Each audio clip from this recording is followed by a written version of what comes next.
നമസ്കാരം. പുതിയൊരു വീഡിയോയിലോട്ട് സ്വാഗതം. ഇന്ന് നമ്മൾ പറയാൻ പോകുന്നത് ഡിസീസിനെ പറ്റി. ഡിസീസ് എന്ന് പറയാൻ പറ്റുമോ? ഡിസീസ് തന്നെയാണ്. ഗ്യാസ് ട്രബിള്, മലബന്ധം.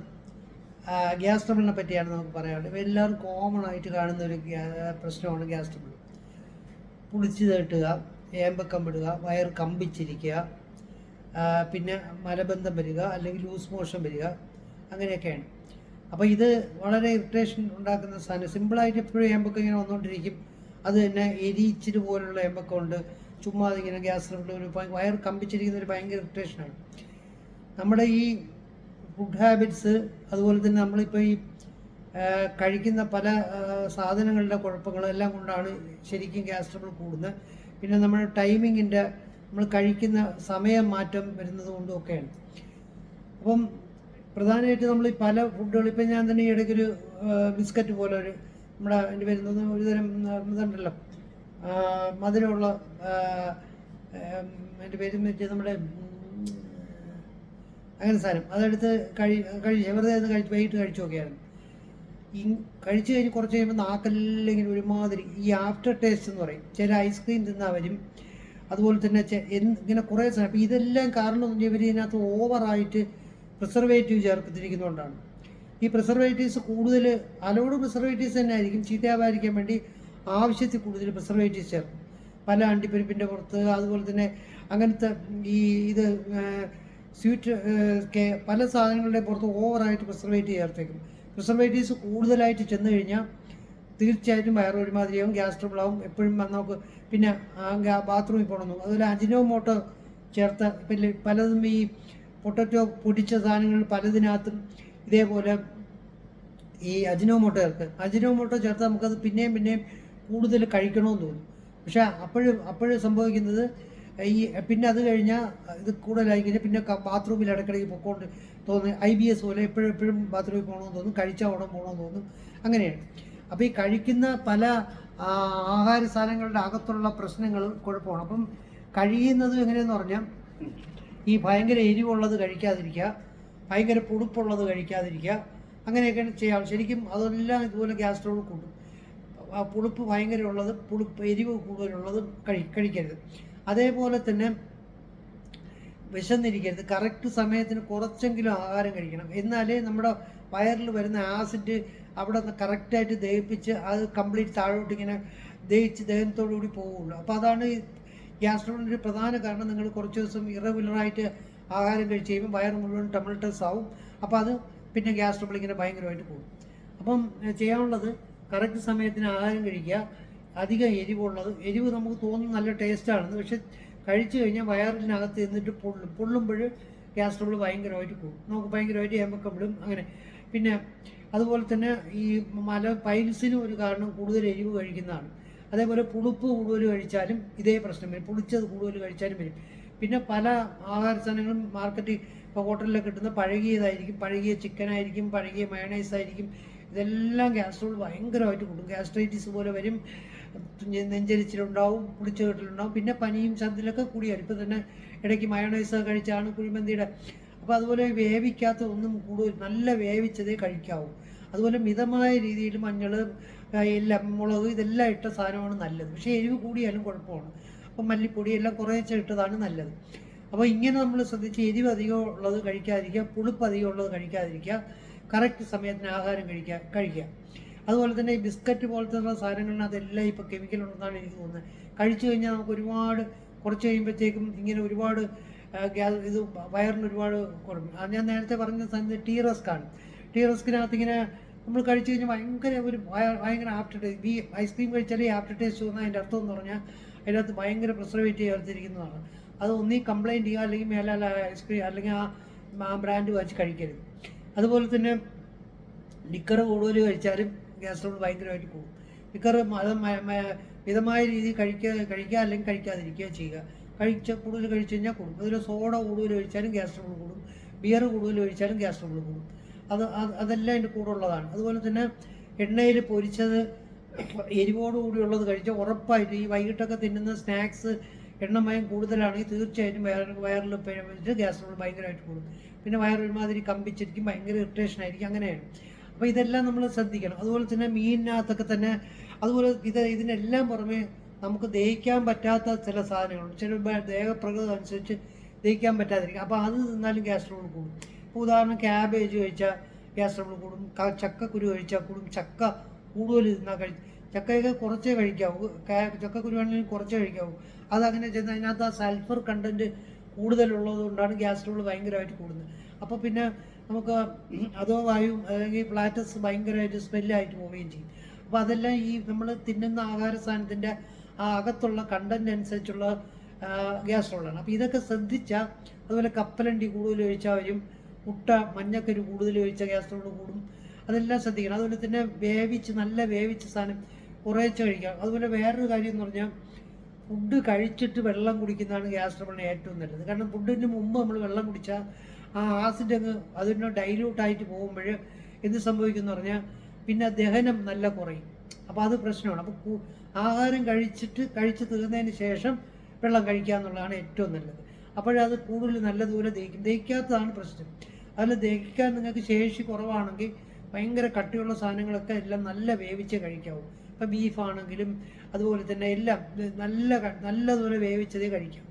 അതുപോലെ നെയ്യ് കൂടുതൽ ഒഴിച്ചാൽ ഉറപ്പായിട്ട് ഗ്യാസ് ട്രബിൾ ഉണ്ടാകും. കാരണം നെയ്യകത്ത് ചെന്നിട്ട് വയറിനകത്തൊരു കോട്ട് പോലെ ആക്ട് ചെയ്ത് ഹൈഡ്രോക്ലോറിക് ആസിഡിൻ്റെ ഫംഗ്ഷൻ ശരിക്കും കുറയ്ക്കുമ്പോഴത്തേക്കും ഗ്യാസ് ട്രബിൾ നല്ലതുപോലെ കൂടും. അതാണ് നമുക്ക് പായസമൊക്കെ കഴിച്ച് കഴിഞ്ഞാൽ വയറ് കമ്പിച്ചിരിക്കുന്നതിന് കാര്യം അതാണ്. ഈ ശർക്കരയും ഓവറായിട്ട് കഴിച്ചു കഴിഞ്ഞാൽ തീർച്ചയായിട്ടും ഗ്യാസ് ട്രബിൾ നന്നായിട്ട് കൂടും. പെട്ടെന്ന് ഉറക്കം വരുന്നതൊക്കെ വയറങ്ങ് കമ്പിക്കുന്നത് കൊണ്ടാണ് പായസം എല്ലാം കഴിച്ചു കഴിഞ്ഞാൽ നമുക്ക് ഉറക്കം വരുന്നത്. പിന്നെ അത് കഴിയുമ്പോൾ നമുക്ക് ഗ്യാസ് ട്രബിളും തുടങ്ങും. അപ്പോൾ ഒരു പ്രാവശ്യം ഇതിങ്ങനെ വന്നു കഴിഞ്ഞാൽ അത് പിന്നെ കണ്ടിന്യൂസ് വരികയും ചെയ്യും. കാരണം അടുത്ത ദിവസം നമ്മൾ ഇതുപോലെ അതിനൊരു സമാധാനം നമ്മൾ വയറിന് കൊടുക്കുന്നില്ല. അപ്പോൾ അതുകൊണ്ട് അന്ന് സമാധാനം കൊടുക്കുകയെന്ന് പറഞ്ഞാൽ പട്ടിണി ഇരിക്കുകയോ മറ്റേ ഫാസ്റ്റിംഗ് ചെയ്യുകയോ ഒന്നും അല്ല ചെയ്യാനുള്ളത്. നമ്മളതിന് നോർമലായിട്ട് കുറച്ച് ആഹാരം, നല്ല കുറച്ച് എരിവ്, പുളി, എണ്ണമയം ഇല്ലാത്തതും അതുപോലെ പ്രിസർവേറ്റീവ്സ് മാക്സിമം കുറച്ചുള്ളതും ഒക്കെ കഴിക്കാം. അതുപോലെ ഈ പച്ചയ്ക്ക് ഉള്ള സാധനങ്ങൾ ഒരുപാട് കഴിച്ചാലും ഗ്യാസ് ട്രബിൾ ഭയങ്കരമായിട്ട് കൂടും. അതൊരു പ്രശ്നമാണ്. പച്ചയ്ക്കുള്ള സാധനങ്ങൾ കൂടുതൽ കഴിക്കാൻ പാടില്ല. വെള്ളരിക്ക, അതുപോലെ തന്നെ സലാഡ്, ഈ മറ്റേ ക്യാരറ്റ്, ബീട്രൂട്ട്, ഇതെല്ലാം നമ്മൾ പച്ചയ്ക്ക് കഴിച്ചാൽ ഇതൊന്നും പച്ചയ്ക്ക് ദഹിക്കാനുള്ള ശേഷി നമ്മുടെ വയറിനില്ല. അപ്പോഴേ നമ്മളത് കൂടുതൽ കഴിക്കുമ്പോഴത്തേക്കും തീർച്ചയായിട്ടും വയറിങ്ങനെ ദഹനം ഒരുമാതിരിയായി പിന്നെയും കൂടും. അതിൽ ബീഫും അങ്ങനെ കൂടുതൽ കഴിച്ചാൽ കട്ടിയുള്ള ഇറച്ചി എല്ലാം അങ്ങനെയാണ്. കൂടുതൽ കഴിച്ചു കഴിഞ്ഞാൽ ദഹനശേഷി കുറവാണെങ്കിൽ തീർച്ചയായിട്ടും നിങ്ങൾക്ക് ഗ്യാസ് ട്രബിൾ നന്നായിട്ട് കൂടും. ഈ ഗ്യാസ് ട്രബിൾ കൂടിക്കഴിഞ്ഞാൽ വലിയ പ്രശ്നമാണ്. ഭയങ്കര വിമ്മിഷ്ടം തോന്നും. ഗ്യാസ്ട്രിക് ആസ്മ തന്നെ ഉണ്ടാകും. അതായത് വയറ് കമ്പിച്ചതിന് ശേഷം വീസിങ് പോലെ വരും. ലങ്സിൽ നോക്കുമ്പോൾ പ്രശ്നങ്ങളൊന്നും കാണില്ല, പക്ഷേ വയറ് കമ്പിച്ചിട്ട് നല്ല ശ്വാസം മുട്ടൽ പോലെ വരും. നടക്കുമ്പം ചിലർക്ക് കിതപ്പ് തോന്നുന്നതൊക്കെ ഹാർട്ടിൻ്റെ പ്രോബ്ലം ഒന്നും അല്ല എന്നുണ്ടെങ്കിൽ വയറിൻ്റെ കുഴപ്പം കൊണ്ട് തന്നെയാണ്, വയറ് കമ്പിച്ചിരിക്കുന്നതുകൊണ്ടാണ്. അപ്പോൾ കറക്റ്റ് സമയത്തിന് കുറച്ച് ആഹാരം, എരിവും പുളിയും എണ്ണമയോ എല്ലാം നോർമലായിട്ട് ആയിട്ട് കഴിക്കാവൂ. അതാണ് ഏറ്റവും നല്ല. അങ്ങനെയാണ് ഗ്യാസ് ട്രബിളിൻ്റെ ശമനം. പിന്നെ എങ്ങനെയെന്ന് പറഞ്ഞാൽ നിങ്ങൾ ആൻറ്റാസിഡ്സ് പോലത്തെയൊക്കെ കഴിച്ചു കഴിഞ്ഞാൽ തൽക്കാലം ജലൂസിൽ പോലത്തെ അങ്ങനത്തെ കഴിച്ചു കഴിഞ്ഞാൽ തൽക്കാലം അതവിടെ ചെന്നിട്ട് അസിഡിറ്റി ഒന്ന് കുറച്ചിട്ട് ഒരു സമാധാനം വരും. അതൊന്നും ഒരു ശാശ്വത പരിഹാരമേ അല്ല. അപ്പോൾ ഈ വയറിന് അതൊക്കെ ഒരു സൂത്തർ എന്ന് പറയുന്ന സാധനങ്ങളെല്ലാം കഴിച്ചാൽ ഇതാണ് ഒരു പ്രശ്നം. നമുക്ക് പറ്റിയ ഹോമിയോപ്പതിക് മെഡിസിൻസ് ഉണ്ട്, നല്ലതാണ്. കുറച്ച് ദിവസം കണ്ടിന്യൂസ് ആയിട്ട് കഴിച്ചു കഴിഞ്ഞാൽ ദഹനവും ശരിയാവും, ഈ എമ്പക്കവും ഗ്യാസ് ട്രബിളും നല്ലതുപോലെ ശരിയാവും. അങ്ങനെയാണ്.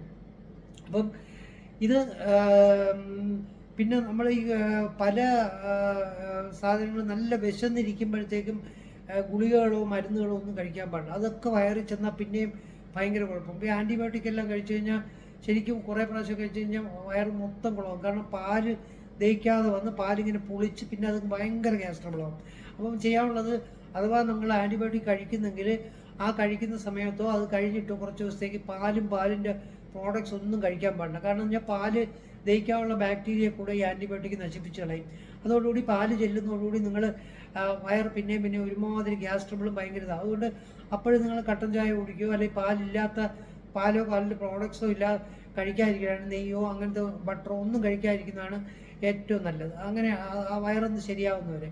അപ്പോൾ അത് ശ്രദ്ധിച്ചോളാം. പിന്നെ അതുപോലെ തന്നെ ആസ്പ്രിൻ പോലെ എക്കോസ്പ്രിനൊക്കെ പോലത്തെ കഴിക്കുന്ന അതൊരു ആസിഡാണ്. അത് കഴിക്കുന്നവർക്ക് വയറിൽ തട്ടിയിട്ട് ഭയങ്കര ഇറിറ്റേഷനും വയറെരിച്ചിലും അതുപോലെ തന്നെ ഈ ഗ്യാസ് ട്രബിളും നല്ലതുപോലെ ഉണ്ടാകും. അപ്പോൾ ഇതൊക്കെ ശരിക്കും അപ്പോൾ നമ്മൾ അതുപോലെ മീനിനകത്ത് അവർ ഈ ഫോർമാലിൻ പോലെ വല്ലതും ചേർത്തിട്ടുണ്ടെങ്കിൽ ഭയങ്കര കേടാണ്. അത് ചെയ്യുമ്പോഴും ഗ്യാസ് ട്രബിൾ നല്ല പോലെ കൂടും. പല ഹോട്ടലിൽ നിന്നൊക്കെ നമ്മൾ കഴിക്കുമ്പോൾ വയർ ഒരുമാതിരി ഇരിക്കുന്നതിൻ്റെ ഒരു പ്രധാന കാരണം ഈ ചീത്തയായ സാധനങ്ങൾ വയറിൽ ചെന്നിട്ടുണ്ടാക്കുന്നതാണ്. അതുപോലെ ഈ പ്രിസർവേറ്റീവ്സും കേടാണ്. അപ്പോൾ കഴിയുന്നത്ര പ്രിസർവേറ്റീവ്സ് ഇല്ലാത്ത സാധനം കഴിച്ചാൽ ഗ്യാസ് ട്രബിൾ കുറയ്ക്കാൻ പറ്റും, വയറിനൊരു ശാന്തി കൊടുക്കാൻ പറ്റും. അല്ല കണ്ടിന്യൂസ് ആയിട്ട് ഒരിടത്തൊരു പെയിൻ ഉണ്ട്, അങ്ങനെ കണ്ടിന്യൂസ് എരിച്ചിലാണെങ്കിൽ തീർച്ചയായിട്ടും ഡോക്ടറെ കണ്ടിട്ട് അതിനൊരു ട്രീറ്റ്മെൻറ്റ് എന്നുള്ളത് ഹോമിയോ ട്രീറ്റ്മെൻറ്റാണ് നല്ലത്. നല്ലതുപോലെ മാറുകയും ചെയ്യും. ഗ്യാസ് ട്രബിളിന് സമയം നിങ്ങൾക്ക് ഒരു ആശ്വാസം കിട്ടുകയും ചെയ്യും. ഇപ്പം എൻ്റെ കൺസൾട്ടേഷൻ ആണെങ്കിൽ വീഡിയോ കോളിൽ കൺസൾട്ടേഷൻ വന്നാൽ നടക്കും. അതുപോലെ തന്നെ വന്നാൽ കവടിയറിൽ വന്നിട്ട് അടുത്ത് വന്നതുകൊണ്ട്, അതല്ലെങ്കിൽ മരുന്നുകൾ കൊറിയറിലൊക്കെ അയച്ചു തരും. വീഡിയോ കോളിൽ വന്നിട്ട് സംസാരിച്ച് കഴിഞ്ഞാൽ മരുന്ന് കൊറിയറിൽ അയച്ചു തരാം, അടുത്ത ദിവസം തന്നെ വീട്ടിൽ കൊണ്ട് തരും. അപ്പം ഗ്യാസ് ട്രബിളിൻ്റെ നല്ല പ്രശ്നമാണ് പലർക്കും ഉണ്ട്. സെഡൻറ്ററി ലൈഫ് എന്ന് പറഞ്ഞാൽ നമ്മുടെ കൂടുതൽ ഓഫീസിൽ ഇരിക്കുന്നവർക്കും അതുപോലെ നമ്മൾ ഈ തിന്നുമ്പോഴത്തേക്ക് എല്ലാ സാധനം കഴിയുന്നത് ഈ പൊരിച്ച് ഭയങ്കര പരിപ്പൂടൊക്കെ ഇങ്ങനെ ഭയങ്കര ഡ്രൈ ആയിട്ട് പൊരിച്ചതുണ്ട്, അതെല്ലാം ഗ്യാസ് ട്രബിൾ നല്ലതുപോലെ കൂടും. അതുപോലെ ഈ ബ്രെഡൊക്കെ തിന്നാൽ ഗ്യാസ് ട്രബിൾ തോന്നി ഇതിനകത്ത് നല്ലപോലെ പ്രിസർവേറ്റീവ് ചേർത്തേക്കും, അതും പ്രശ്നമാണ്. അതും ഇതുപോലെ ഉണ്ടാവും. അപ്പോൾ ബ്രെഡ്, ബിസ്ക്കറ്റ്, അതുപോലെ തന്നെ അതുപോലെ പഴുക്കാത്ത ഏത്തയ്ക്ക, പച്ച ഏത്തയ്ക്ക, പച്ചയല്ല തീരെ പഴുക്കാത്ത ഏത്തയ്ക്ക കഴിച്ചാൽ അതിൻ്റെ പൊടി ഇങ്ങനെ വെള്ളത്തിൽ കുറുക്കി കഴിച്ചാൽ വയറിന് നല്ല സമാധാനമാണ്. അത് ആസിഡിറ്റി കുറയ്ക്കുകയും ചെയ്യും. അത് അങ്ങനെ ചെയ്തു നോക്കുന്നത് നല്ലതാണ്. പഴുക്കാത്ത ഏത്തയ്ക്ക കഴിക്കുന്നത് നല്ലതാണ്. പിന്നെ അതുപോലെ തന്നെ മോര് കാച്ചി കഴിച്ചാൽ നല്ലതാണ്. പക്ഷേ കൂടുതൽ പുളിപ്പുള്ള മോര് കഴിച്ചാൽ ഈ പ്രശ്നം വരും. പുളിപ്പ് അധികം ചെന്നാലും എരിവ് അധികം കഴിഞ്ഞാലും എണ്ണമയം അധികം ചെന്നാലും പിന്നെ പ്രിസർവേറ്റീവ്സ് ഉള്ള സാധനങ്ങൾ കഴിച്ചാലും ഇതുപോലെ വരും. അതുപോലെ ഈ പൊരിച്ച ലേസ് പോലെ അങ്ങനെ കുറേ സാധനങ്ങൾ, ഇതെല്ലാം ഗ്യാസ് ട്രബിൾ പിന്നെ കൂടും, ഭയങ്കരമായിട്ട് കൂട്ടും. അജിനോമോട്ടോ അങ്ങനത്തെയൊക്കെ കൂടും. അതുപോലെ ബിയർ, നേരത്തെ പറഞ്ഞു ബിയറും അതുപോലത്തെ സാധനങ്ങളൊക്കെ ശരിക്കും സോഡയും ഗ്യാസ് ട്രബിൾ നല്ലതുപോലെ ആദ്യം കഴിക്കുമ്പോൾ നല്ല സമാധാനം തോന്നുമെങ്കിലും പിന്നെ അതിൻ്റെ ഇരട്ടിയാവും. അതുപോലെ ഈ നമ്മൾ കൊക്കോക്കോള പോലത്തെ സാധനങ്ങളിനകത്ത് ഇവർ ഈ കഫെയിൻ ചേർത്തിട്ടുണ്ട്, ഭയങ്കര ഇറിറ്റൻ്റാണ്. അപ്പോൾ ഗ്യാസ് ട്രബിൾ പിന്നെ നല്ലതുപോലെ കൂടും. അതുപോലെ തന്നെ അതിനകത്തുള്ള ഈ ഒരു ആസിഡ് ഉണ്ട്, ഫോസ്ഫോറിക് ആസിഡ് എന്ന് പറഞ്ഞാൽ അതും ഇതുപോലെ വയറിൻ്റെ അസിഡിറ്റി ഭയങ്കരമായിട്ട് കൂട്ടിയിട്ട് ഗ്യാസ് ട്രബിൾ നല്ല കൂടും. അതുപോലെ തന്നെ നമ്മൾ 7up അങ്ങനത്തെ സ്പ്രിൻറ്റ് ഇങ്ങനത്തെ എല്ലാ സാധനങ്ങളും ഇതേപോലത്തെ പ്രശ്നങ്ങളുണ്ട്. അപ്പോൾ ചെയ്യാനുള്ളത് ഇതുപോലത്തെ സാധനങ്ങളൊന്നും കഴിക്കില്ലെന്നുള്ളതാണ്. കഴിക്കാതിരുന്നാൽ മാത്രമേ ഇതിനൊരു സമാധാനം കിട്ടുകയുള്ളൂ. നമ്മൾ ആഹാരം കറക്റ്റ് ശ്രദ്ധിച്ച് കറക്റ്റ് സമയത്തിന് കഴിച്ചാൽ എല്ലാം നല്ലതുപോലെ ഈ എരിവ്, പുളി, എണ്ണമയെല്ലാം നോക്കി, അതുപോലെ തന്നെ നല്ല പുളിപ്പുള്ള മാങ്ങ കൂടുതൽ മാങ്ങ ഇപ്പോൾ സീസണായാലും മാങ്ങ കൂടുതൽ തിന്നാലും ഒക്കെ വരും ഗ്യാസ് ട്രബിൾ. എല്ലാ സാധനവും കുറേച്ച കറക്റ്റായിട്ടുള്ള അളവിനെ കഴിക്കാവൂ, അതാണ് അതിൻ്റെ കറക്റ്റ്. അങ്ങനെ ചെയ്തു കഴിഞ്ഞാൽ തീർച്ചയായിട്ടും ഗ്യാസ് ട്രബിളിന് നല്ല ശമനം കിട്ടും. അത് പോരാന്നുണ്ടെങ്കിൽ ഹോമിയോ മെഡിസിൻസ് നല്ലതാണ്. ഈ പറഞ്ഞ പോലെ വീഡിയോ കോളിൽ വരികയോ അല്ലെന്നുണ്ടെങ്കിൽ നമുക്ക് ഇത് നേരിട്ട് വന്ന് കാണുകയൊക്കെ ചെയ്താൽ നോക്കിയിട്ട് മെഡിസിൻസ് എല്ലാം നല്ലതാണ്, നല്ല എഫക്റ്റീവാണ്. ഗ്യാസ് ട്രബിൾ നന്നായിട്ട് കുറയും. വിശപ്പൊക്കെ നല്ല കറക്റ്റാവും. മലബന്ധവും കറക്റ്റ്. മലബന്ധം ഭയങ്കര ഇറിറ്റേഷനാണ്. മലബന്ധം വന്നു കഴിഞ്ഞാൽ നിങ്ങൾ മുക്കിക്കഴിഞ്ഞാൽ മലബന്ധം പിന്നെയും കൂടും. അതുപോലെ പൈൽസ് ഉണ്ടാകാനുള്ള ടെൻഡൻസി ഭയങ്കരമായിട്ട് കൂടും. അപ്പം മലബന്ധം ഉള്ളപ്പോൾ എങ്ങനെ ചെയ്യണമെന്ന് പറഞ്ഞാൽ ആദ്യത്തെ പോർഷൻ ഇച്ചിരി കട്ടിയായിട്ട് പോകുന്നവർക്കാണെങ്കിൽ നമ്മുടെ ഹെൽത്ത് ഫെസിലിറ്റിയിലെ വെള്ളം വെച്ചിട്ട് ഇങ്ങനെ ഉള്ളിലോട്ട് അടിച്ചിട്ട് ഒരു വിരലിങ്ങനെ പതുക്കെ വെച്ച് അതിന് ഡയലേറ്റ് ചെയ്തിട്ട് പതുക്കെ ഡയലേറ്റ് ചെയ്ത് സോഫ്റ്റായിട്ട് വിട്ട് കഴിഞ്ഞാൽ അതങ്ങ് പോകും. അത് വളരെ നല്ലതാണ്. വാട്ടർ എനിമ പോലെ അകത്തോട്ട് കയറിൻ്റെ പുറത്തുനിന്ന് ഫോഴ്സിലടിച്ച് ഇവിടേക്ക് ഇങ്ങനെ ഉണങ്ങിയിരിക്കും, അങ്ങനെ വരും ഈ മലബന്ധം. അതുപോലെ വെള്ളം കുടിക്കുന്ന കുറയുന്നതുകൊണ്ടും മലബന്ധം. വെള്ളം കൂടുതലും കുടിച്ചുകൂടാ, നോർമലി കഴിക്കാൻ വേണം, അതിന് മലബന്ധം ഉണ്ടാവാൻ സാധ്യതയുണ്ട്. പിന്നെ വേറെ കാര്യങ്ങളൊക്കെ ഉണ്ടാവും, പക്ഷേ നോർമലി ഫുഡിൻ്റെ കുഴപ്പം കൊണ്ട് തന്നെയാണ് മലബന്ധം ഉണ്ടാകുന്നത്. അപ്പോൾ ഗ്യാസ് ട്രബിൾ കൂടുകയും ചെയ്യും. മലബന്ധം ഉണ്ടായിക്കഴിഞ്ഞാൽ നിങ്ങൾ ഈ എനിമ പോലത്തെ ഒന്നും വെച്ച് ഇളക്കരുത്. വയറിളക്കുന്ന സാധനങ്ങൾ കൊള്ളുകയില്ല. അതെല്ലാം പിന്നെയും ഇറിറ്റേഷൻ കൂട്ടേ ഉള്ളൂ. പിന്നെയും നിങ്ങൾക്ക് ഇരട്ടി മലബന്ധം ഉണ്ടാക്കും. അതേസമയം ഫുഡും കറക്റ്റ് ചെയ്ത് നമ്മൾ ഈ പറഞ്ഞ പോലെ ദിവസവും മലം പോകുന്നതിന് മുമ്പ് പതുക്കെ ഹെൽത്ത് ഫോസറ്റ് വെച്ചിട്ട് പതുക്കെ ഉള്ളിലോട്ട് ഇച്ചിരി വെള്ളം ഒഴിച്ച് അവിടെ ഒന്ന് നനയും പോലെ ആക്കിയിട്ട് പതുക്കെ ഒരു വിരൽ വെച്ച് അതിൻ്റെ നടുക്ക് ഒരു കറക്റ്റ് ഒരു പൊസിഷൻ ഉണ്ട്, അവിടെ വെച്ച് ഇങ്ങനെ പതുക്കെ ആക്കി കഴിഞ്ഞാൽ കട്ടിയുള്ള മലം പോകും, പിന്നെ സമാധാനം കിട്ടുകയും ചെയ്യും. പിന്നെ അത് കറക്റ്റ് ചെയ്യാൻ ഈ പറഞ്ഞ പോലെ ഈ മൈദ മാവ് പോലത്തെ സാധനങ്ങൾ, പശയുള്ള സാധനങ്ങൾ കൂടുതൽ കഴിക്കരുത്. ബ്രെഡ്, ബിസ്ക്കറ്റ്, ഇങ്ങനെ നമ്മൾ നേരത്തെ പറഞ്ഞതുപോലെ മൈദ മാവ് ചേർന്ന നൂഡിൽസ്, ഇതുപോലത്തെ മൈദ മാവ് പൊടിച്ച സാധനങ്ങൾ കൂടുതൽ കഴിച്ച. പക്ഷേ നൂഡിൽസ് സ്റ്റാർച്ചാണ്, അത് കുഴപ്പമില്ല, അതും പശമയം ഉണ്ട്. അങ്ങനത്തെ കഴിക്കാതെ മലബന്ധം ഉണ്ടാകുന്ന ടെൻഡൻസി മാറ്റാൻ പറ്റും. അതിനും ഇതുപോലെ ചേർത്ത് ഹോമിയോ മെഡിസിൻസ് ഉണ്ട്, നല്ലതാണ്, കഴിച്ചാൽ നല്ല മാറ്റം വരും. അപ്പോൾ ഒന്ന് ട്രൈ ചെയ്ത് നോക്കൂ. പിന്നെ ഈ പറഞ്ഞ പോലെ എന്തെങ്കിലുമൊക്കെ ഡീറ്റെയിൽസ് സംശയങ്ങളും കാര്യങ്ങളൊക്കെ ഉണ്ടെങ്കിൽ പറഞ്ഞാൽ ഡീറ്റെയിൽസ് എല്ലാം വിളിച്ചു തരാം. അപ്പം ഇതുപോലെ ഈ വീഡിയോ കണ്ടിട്ട് ഇഷ്ടപ്പെട്ടെങ്കിൽ ഒന്ന് ലൈക്ക് ചെയ്യണേ, പിന്നെ സബ്സ്ക്രൈബ് ചെയ്യണം.